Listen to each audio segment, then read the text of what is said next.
Okay, here we go. Here's a little crash course in improvising and how to use licks when you're improvising to backing track. So, we're going to be in A minor pentatonic, so 5th fret, E string. Relative major, a little life hack to find that. So, A minor pentatonic. Look at where your pinky finger is on the E string.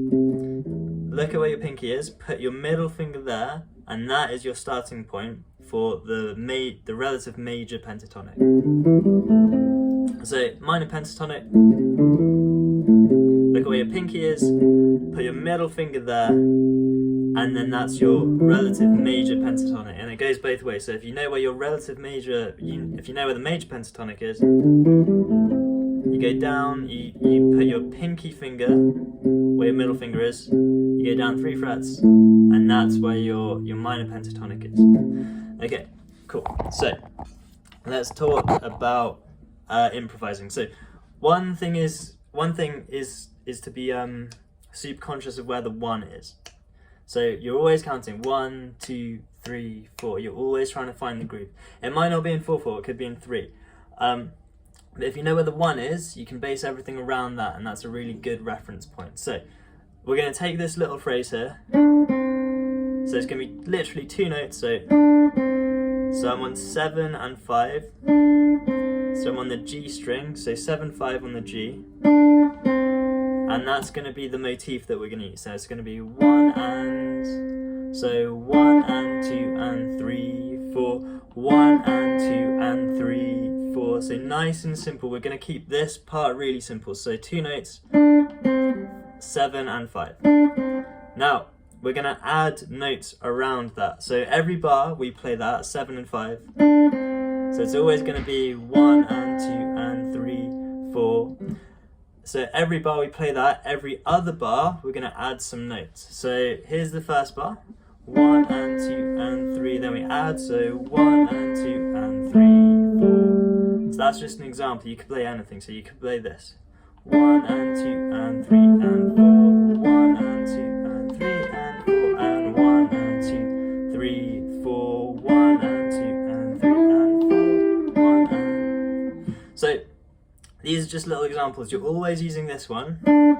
So that's your motif that you're keeping the whole way through, and then you're adding notes around it. So let's just have a little listen with a backing track. So 1, 2, 3, 4, 1, 2, 3, 4, 1 and 2, 3, 4, 1 and 2 and 3 and 4, 1 and 2, 3, 4, 1 and 2 and 3 and 4 and 1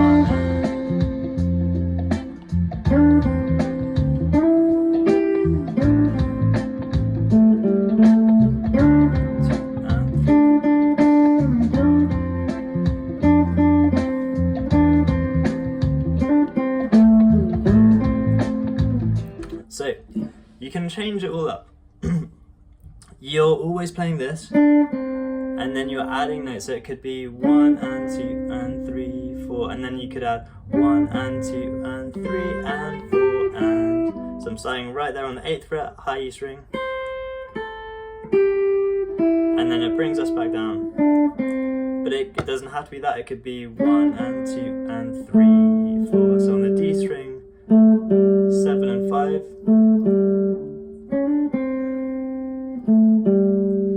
So nice and simple. You're just keeping it simple but locked into the rhythm. So 1 and 2 and 3, 4. It's every note is on the beat. So it could be on the and, or it could be on the 1. 2 and 3, 4. So that's 7 to 5. You could go up here. You could go up to 9 and 8 on the B.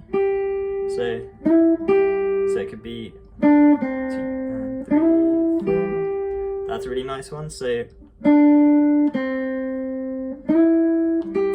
the rhythm would be 1 and 2 and 3, 4, 1 and 2 and 3, 4. So everything's locked onto a beat.